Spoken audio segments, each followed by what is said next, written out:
wala na kami mga damit. Pira namin. Emosyonal ang 55 anyos na tinderang si Aling Merlita nang makausap namin. Isa siya sa mga nawala ng tirahan kasunod ng sunog na sumiklab sa Intramuros, Maynila. Kasamang natupok sa kanilang nirerentang kwarto ang kanyang ibang paninda na aabot sa 5,000 pesos ang halaga. Gayun din ang 3,000 pesos niyang ipon na pamasahe sana nila ng kanyang asawa pauwi sa probinsya. Kasi kami kaya gusto ko na umuwi ng Tacloban. Kasi mata ko na mabubulag na ako. Wala na natira.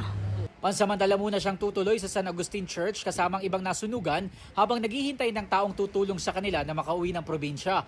Habang ang karamihan sa mga nasunugan, dinala muna sa Delpan Sports Complex. Ayon sa Manila LGU, aabot sa mahigit 500 pamilya ang apektado ng sunog na umabot sa ika-4 na alarma. Meron kami isang senior citizen, inatake, namatay siya sa Mother and Child Hospital. Pero meron kaming one missing, babae rin, PWD. Hanggang ngayon hinahanap pa namin dahil nga medyo malalim pa yung mga natambak na nasunog. Ayon naman sa BFP, tumagal na mahigit 6 na oras ang sunog bago tuluyang naapulan ang pinagmula ng apoy, posibleng sinadya raw ayon sa kapitan ng Barangay 655.